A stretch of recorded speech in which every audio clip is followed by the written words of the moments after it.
સુરત ઉત્તરના ભાજપ ધારાસભ્ય કાંતિ બલરના કાર્યાલયમાં ભાજપના નેતાઓ વચ્ચે હોબાળો સર્જાયો હોવાની ચર્ચા જોવા મળી રહી છે। ભાતની વાડી સોસાયટીના પ્રશ્નોને લઈને બેઠક પૂર્ણ થયા બાદ ટીપી કમિટીના અધ્યક્ષ મહેન્દ્ર દેસાઈ અને મહિલા કોર્પોરેટર જયશ્રી વોરાના પતિ મનહર વોરા વચ્ચે કોર્પોરેટરો સાથે સંકલન અને કાર્યક્રમોમાં આમંત્રણ ન આપવા મુદ્દે ઉગ્ર બોલાચાલી થઈ હતી।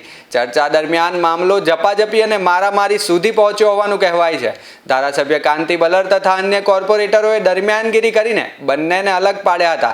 ઘટનાએ સ્થાનિક ભાજપના રાજકારણમાં ચર્ચા જગાવી છે। અંદર બોલાવતી મહેન્દ્ર દેસાઈ અમારા વિસ્તારની અંદર જેટલી ઇન્ડસ્ટ્રી ચાલે છે એમાં એનું ડિમોલેશન કરવા અરજી કરેલી। એક અમારા કાર્યકર્તાનું પટનનું મકાનનું ડિમોલેશન અરજી કરેલી, ત્યારે એ ડિમોલેશન થતા એ અમારા કાર્યકર્તા દિલીપ નારોડા એના પટલ બંને કુમાર સાહેબની કુમાર સાહેબે કીધું ભાઈ હું ન એમાં કહી શકું, તમે મહેન્દ્ર દેસાઈ અરજી કરી છે, વરાછા ઝોનલ અધિકારી એવું કીધું મહેન્દ્રભાઈ દેસાઈ અરજી કરેલી છે, તમે એને મળો એ કહો તો અમે અટકાવી શકીએ। પણ મહેન્દ્ર દેસાઈ પાસે જાતા એ લોકોને એવું કીધું થૂકેલું પાછું નથી લેતો, એનું મકાન જમીન દોસ્ત કરો।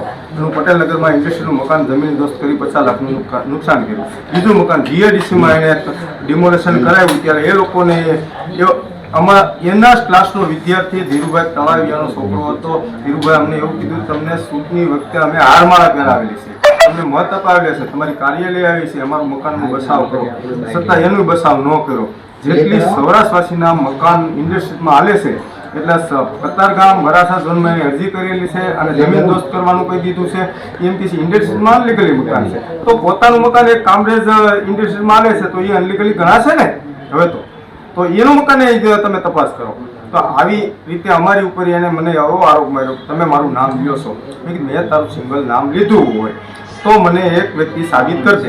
એ કેમ સાબિત હું નહીં કરી શકું એમ કરીને મારા ઉપર ઉગ્ર થઈને મને ખુરશી મારી, મને ફ્રેક્ચર કરેલું છે। મારા ધર્મપત્ની જયશ્રીબેન વોરા ને કોર્પોરેટરને હાથ મોડીને એને આંગળીમાં ફ્રેક્ચર કરેલું છે। અમારા બહેની ઉપર ઈજા કરેલી છે, બહેને મારેલા છે અને એમ કહે છે ડૉક્ટર સલકી બતાવ, ડૉક્ટર શિરોયા અરવિંદભાઈ તારા મામા છે, ત્યાં જઈને તું ડૉક્ટરને પૂછશે આ ખોટા રિપોર્ટ છે, ખોટા રિપોર્ટ હોય તો હું તને સાબિત કરી દઉં, જા ડૉક્ટર શિરોયાને પૂછશે, એમ કે ખોટા રિપોર્ટ છે।